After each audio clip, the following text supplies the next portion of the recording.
জাতীয় পার্টি এক ধরনের হুমকি দিয়েছে, এত ঘটনা ঘটালো। ভিপি নূরকে প্রায় মেরে ফেলেছে, মৃত্যুর মুখ থেকে হয়তো বা আল্লাহ তাকে ফিরিয়ে দিচ্ছেন। বাংলাদেশে একটা অঘটন ঘটিয়ে দিয়েছে, পুরো বাংলাদেশ নড়ে চড়ে বসেছে এবং ভারতের যে নীল নকশা সেটা জনগণ অনেকটা টের পেয়ে গিয়েছে। সরকারও নড়ে চড়ে বসেছে, সরকারের অনেক উপদেষ্টা হয়তো বা সরকারে থাকবে না।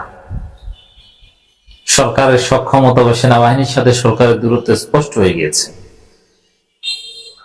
মানে একটা কঠিন পরিস্থিতি জাতীয় পার্টিকে কেন্দ্র করে।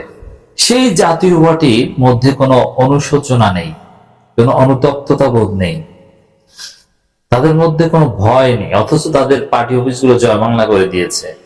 এই জাতীয় পার্টি নিষিদ্ধের আলাপ হচ্ছে, অ্যাটর্নি জেনারেল বলেছেন নিষিদ্ধের বিষয়টা খতিয়ে দেখা হচ্ছে কি করা যায়, এবং জোরালো ভাবে রাজনৈতিক দলগুলো ইউনূসের কাছে বলে এসেছে তারা জাতীয় পার্টি নিষিদ্ধ চায়।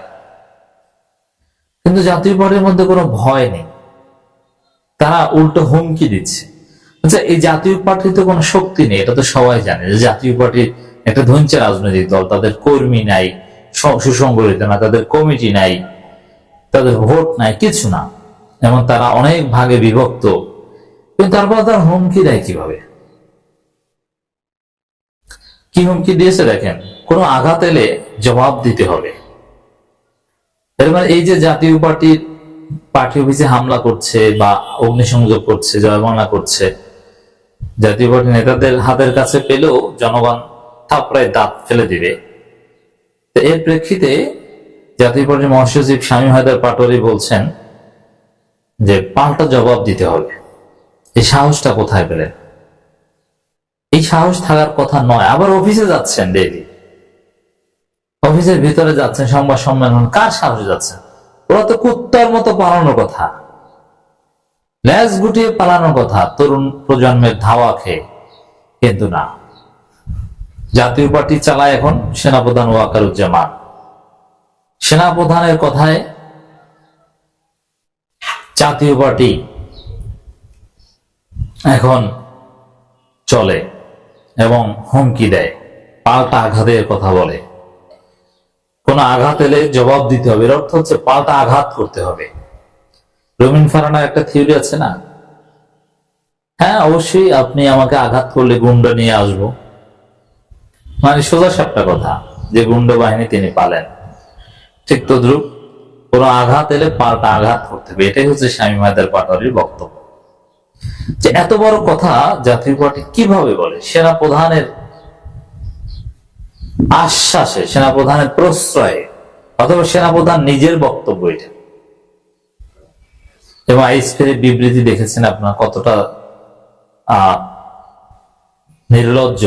জাতীয় পার্টি এবং গণ অধিকার পরিষদ এই দুইটা দলকে সমান মর্যাদা সম্পন্ন দুইটা দল হিসেবে দেখিয়েছে, সমমর্যাদার দুইটা দল।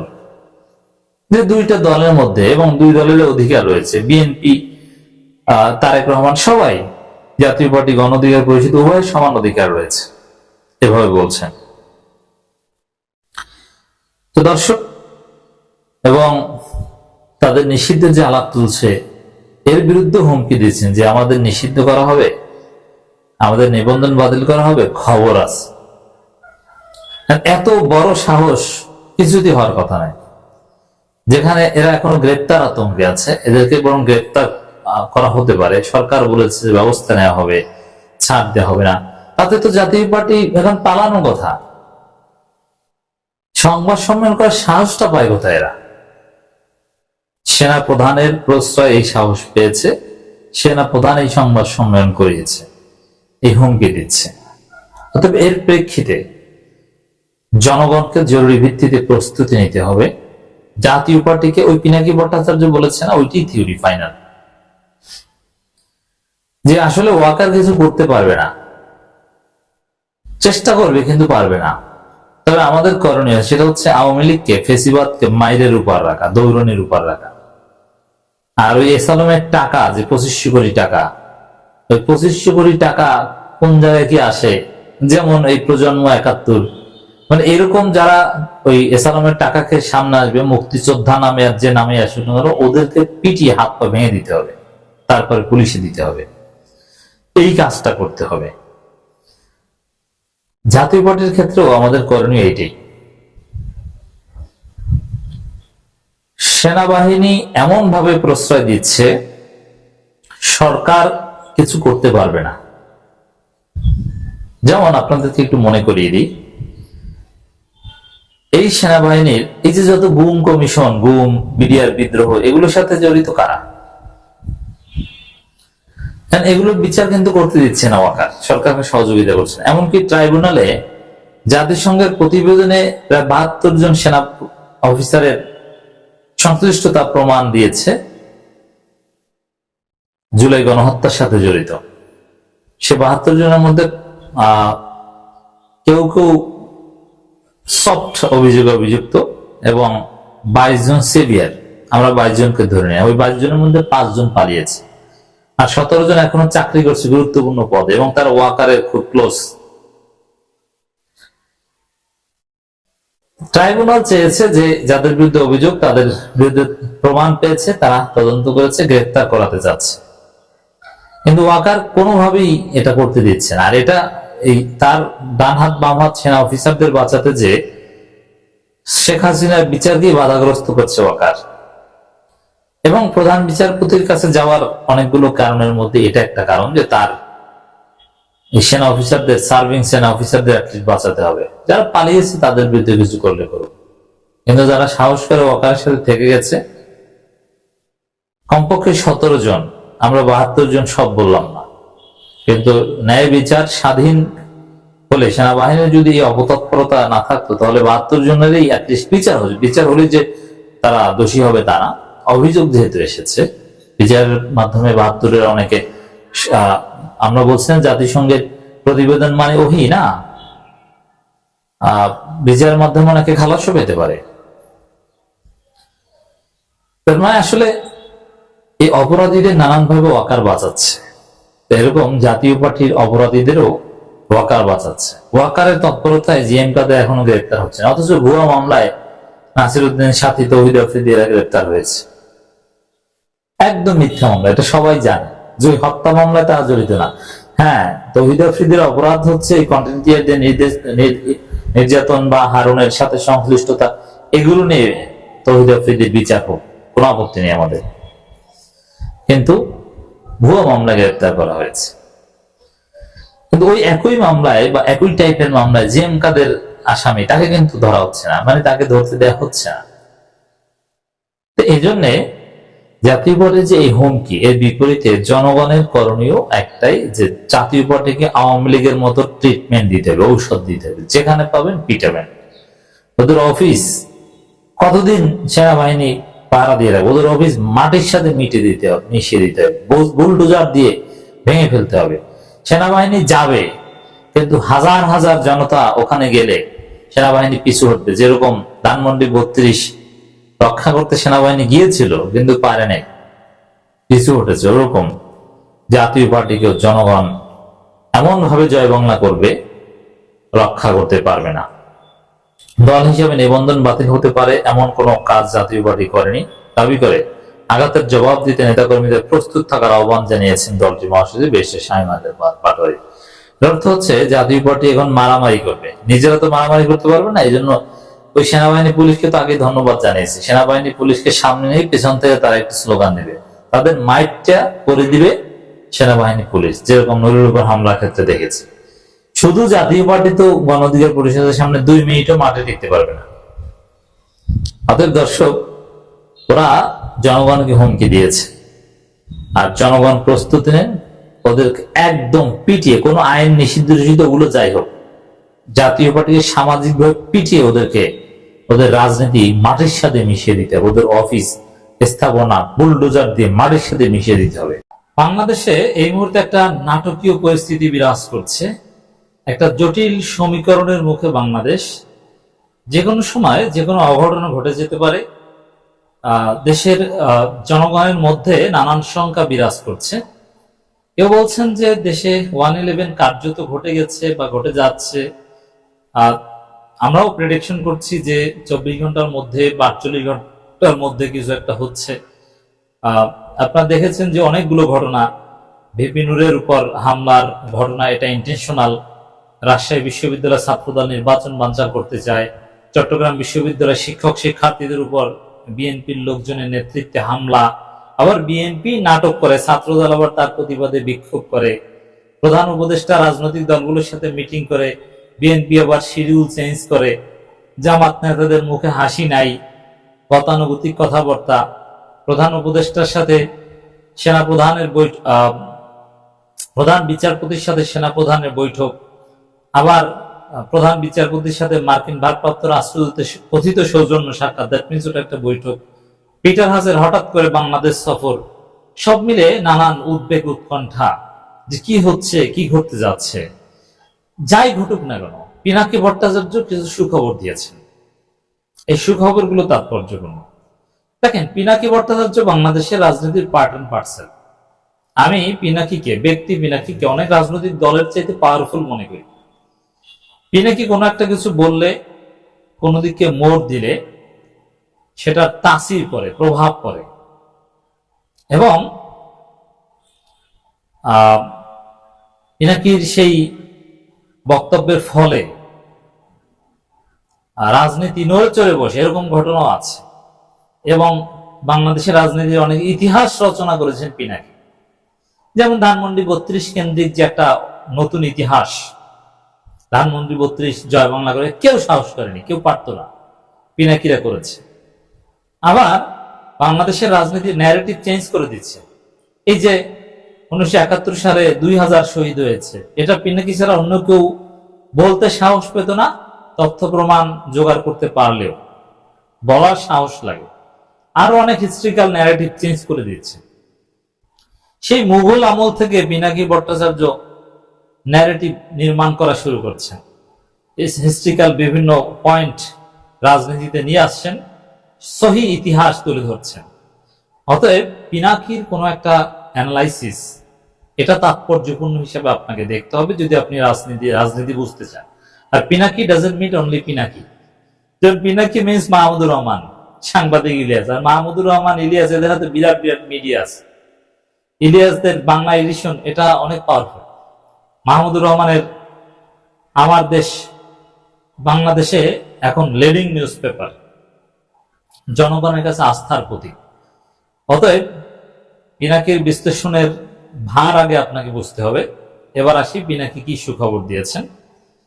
আমি point to point, line by line পিনাকির বক্তব্য বিশ্লেষণ করব। সংক্ষেপে যদি প্রথমে একটু বলেনি, কিচ্ছু হবে না, ভালো কিছু হবে, তবে আমাদের একটা করণীয় আছে। ওই কাজটা করতে পারলে আমাদের চূড়ান্ত বিজয় হবে, বিজয় নিয়ে এসে। সেটা হচ্ছে যে আওয়ামী লীগকে পিটাতে হবে। আর আওয়ামী লীগের সাথে জাতীয় পার্টিও আছে, মানে আওয়ামী লীগ এবং তাদের দোসর, ফেসিবাদ এবং তাদের দোসরদের মাইরের উপর রাখতে হবে, তাহলে কিচ্ছু হবে না। এই যে দেখছেন যত অস্থিতিশীলতা, এগুলো সব ফেসিবাদের দোসরদের খেলা, এসালমের টাকার খেলা। অতএব আওয়ামী লীগ পিটাও, জাতীয় পার্টি পিটাও। জাতীয় পার্টি পিটানোর কথা বলেনি, কিন্তু আওয়ামী লীগ মানে জাতীয় পার্টি একই। জাতীয় পার্টির উপর ভর করেই তো আওয়ামী লীগ আসার চেষ্টা করছে। জাতীয় পার্টি পিটাও এবং ওদের পক্ষে যারা কথা বলবে তাদেরকে ধরো। এটা করতে পারলেই সমস্যার সমাধান। এখন এটা এত সহজ না, আমি আসছি সেদিকে। কেন এটা কঠিন কাজ? আপনি শুধু আওয়ামী লীগের পদধারী বা নেতা এদেরকে পিটাতে পারবেন। আওয়ামী লীগের নামে কেউ মিছিল করলে তাদের ওই শরীফ ওসমান হাদির ভাষায় ড্যাশ ড্যাশ একদম ভাঙ্গা ফেলাইতে পারবেন, হাদির ভাষায় খানকির পোলাগো। এখন কিন্তু আওয়ামী লীগের পক্ষে কাজ করছে সেনা প্রধান, আওয়ামী লীগের রাষ্ট্রপতি বল তবিয়াতে, তাকে তো আপনি ড্যাশ ড্যাশ ভাঙ্গে ফেলাইতে পারবেন না। এটা তো একটা প্রক্রিয়ার মধ্য দিয়ে যেতে হবে। অতএব ইটস ভেরি টাফ। এবার আসি পিনাকি কি বলেছেন দেখি। ফেসবুক পোস্টে লিখেছেন, ঢাকা নাকি জোর গুজব, ওয়াকার দেখা করেছে প্রধান বিচারপতির সঙ্গে। এটা গুজব না, এটা ট্রু। সব মূলধারার মিডিয়া এসেছে এবং এটা আমরা নিশ্চিত হয়েছি যে আসলেই বৈঠক করে। তবে এই বৈঠক অনেকটা গোপন বৈঠকের মতো, কারণ ওপেন বৈঠক হচ্ছে প্রধান উপদেষ্টার সাথে জামাত, এনসিপি, বিএনপি যে বৈঠক হচ্ছে, সাংবাদিকরা অপেক্ষা করছে, বৈঠকের পর তারা বের হয়ে ব্রিফিং করছে। ওয়াকার কিংবা প্রধান বিচারপতির বৈঠক কোথায়, কিভাবে হচ্ছে, কখন, এগুলো কিন্তু আমরা জানি না, তবে বৈঠকের খবরটা জানি। এর মানে এটা একটা গোপন বৈঠক। আর গোপন বৈঠক মানে আশঙ্কা। গোপন বৈঠককে কেন্দ্র করে নানান গুজব, গুজব না, এখানে ঢাকায় গুজব না, ঢাকায় গুঞ্জন, নানান শঙ্কা। আসলেই তো শঙ্কার একটা জায়গা, আসলেই তো গুঞ্জনের একটা জায়গা। এবং এই যে মার্কিন তৎপরতা, এগুলো ডেফিনেটলি শঙ্কার জায়গা। এবং এটা নিয়ে গুঞ্জন চলবে, এটা স্বাভাবিক, এটা গুজব নয়। গুজব কেউ তো বলেনি যে ইউনূস চলে যাবেন না। সরকারের একটা পরিবর্তন আসতে পারে, কিছু পদের রদবদল আসতে পারে, তত্ত্বাবধায়ক সরকার আসতে পারে, সেটা মিনিমাম আরো 1-1.5 মাস পর। এটা ওইভাবে গুজব নয় ভাইজান। এইভাবে দেশে অস্থিরতা চলবে নির্বাচন পর্যন্ত। ওয়াকার চেষ্টা করতে পারে 1-11 ঘটানোর, পারবে না, জনগণের ভয়ে ভরে দিবে একবারে। দেখেন, এইটা একটা গুরুত্বপূর্ণ বিষয়, এটা নিয়ে নানান সময় আমি বিশ্লেষণ করেছি। হ্যাঁ, অস্থিরতা চলবে, বিএনপি অস্থিরতা ঘটিয়ে রাখবে, কারণ দেশে শান্তিপূর্ণ পরিস্থিতি থাকলে বিএনপির লাভ নেই। অস্থিরতার মধ্যেই বিএনপির কল্যাণ, অস্থিরতার মধ্যেই ভোট চুরি করা যায়, অস্থিরতার মধ্যেই কালো টাকা পেশি শক্তির প্রয়োগ করা যায়, আর এগুলো ছাড়া বিএনপির রাজনীতি নেই। তো এখানে ওয়াকার 1-11 ঘটাতে পারবে না। সেনা অভ্যুত্থান তো প্রশ্নে আসে না, আমি এই কথাটা একাধিকবার বলেছি। সেনা অভ্যুত্থান ঘটালে ক্যান্টনমেন্টের ইট একটাও থাকবে না। ওদের ট্যাঙ্কের যে রং, ওই রংও উঠিয়ে ফেলবে। আর ট্যাঙ্কের ভিতরের যে যন্ত্রপাতি, এগুলো খুলে কেউ ধোলাই খালি বিক্রি করবে। ওই গণভবনের মালপত্র নিয়ে যেরকম জনগণ একটা রেলিক বা কিংবা যেটাকে বলে একটা স্মৃতি হিসাবে রেখে দিয়েছে বা অনেকে ব্যবহার করছে, আমি দেখেছি। পর্দা এরকম আছে, আমি দেখেছি নিজে। তা আমি একটা বাসায় গিয়েছি ঢাকায়, দেখলাম খুব উন্নত পর্দা। আমি বললাম যে পর্দাটা তো খুব ভালো। সে হেসে বলে এটা গণভবনের পর্দা। এরকম আছে, অনেকে ব্যবহার করে। তো দর্শক, এই জায়গায় অভ্যুত্থান বা পরোক্ষ অভ্যুত্থানের সাহস কারো নাই। এটা ঘটাতে যাইলে একদম পিটিয়ে দিল্লিতে পাঠাই দেবে, এই সাহসই করবে না। কারণ আমি বলেছি, এটা 80-90 দশকে ওটা সম্ভব ছিল, এখন সম্ভব নয়। এখন মানে এটা গভীর রাতে সেনা অভ্যুত্থান হয় বা এই 1-11 ঘটায়, রেডিও স্টেশন দখল নেয়, ইত্যাদি ইত্যাদি। কিন্তু এখন মানুষ ঘুমায় না, এখন তথ্য প্রযুক্তির যুগ, এখন ওইটা চলবে না। এখন অবশ্য সেনা অভ্যুত্থান 1-11, তো এখন ওই 1-11ও মানুষ ঠেকিয়ে দেবে। এই যে ব্যাপক আলোচনা হচ্ছে 1-11 নিয়ে, এটাই হচ্ছে ঠেকানো হবে তার একটা প্রমাণ, যে মানুষ যে বিষয়ে সচেতন, ওই বিষয়ে চুরি করা যায় না। আপনার ঘর চুরি করবে, আপনি যদি জানেন, তাহলে আপনি কি চুরি করতে দিবেন? এমনকি আপনি যদি জানেন ডাকাতি হবে, তাহলে তো আপনি ডাকাতিও ঠেকাতে পারবেন, জানলে, আগে ভাগে জানলে। তাহলে আপনি আগে লোকজন রাখবেন বা অস্ত্র রাখবেন, বা মাইকিং করে দিবেন বা পুলিশকে খবর দিবেন। এর মানে এই যে আমরা বুঝে গেছি, এর অর্থ ওয়াকার কিছু পারবে না। তাই টেনশন নিয়ে না, খালি খেয়াল রাখেন হাসিনার টাকা কই কই যাচ্ছে আর কোথায় কোথায় অস্থিরতা তৈরি করতেছে, এগুলো সামাল দেন, তৈরি হবে। কোথায় কোথায় ওই যে প্রজন্ম 71, জেরাই খান পান্নারা, এরা ভাগযোগ করে খাচ্ছে, এদেরকে ধোলাই দিতে হবে। হুদয় টেনশন নিয়ে না, গুজবে কান দিয়ে না। বাংলাদেশের রাষ্ট্র এক কঠিন মুহূর্ত অতিক্রম করতেছে। ইন্ডিয়া পণ করছে, আমাদের শান্তি থাকতে দিবে না। ওয়াকারের বাহিনীর কিছু জেনারেলরা বিচার এড়াইতে চাইতেছে। আওয়ামী লীগ টাকা ছড়াইছে, অস্থিরতা তৈরি করে আগেই ভালো ছিলাম পরিস্থিতিতে তৈরি করার চেষ্টা করতেছে। আর প্রফেসর ইউনূসের সরকার নাকে তেল দিয়ে ঘুমাইতেছে, এজন্য সব আউলো ঝাউলো লাগতেছে। আওয়ামী ফ্যাসিবাদের অবশেষগুলো দৌড়নির উপরে রাখেন, দেশ ভালো থাকবে, এটা সুস্থের আগামীর গ্যারান্টি। এর মানে আমরা যদি পিটাইতে পারি ওদের, আওয়ামী লীগ এবং তাদের দোসরদের, তাহলেই আমাদের বিজয় চূড়ান্ত।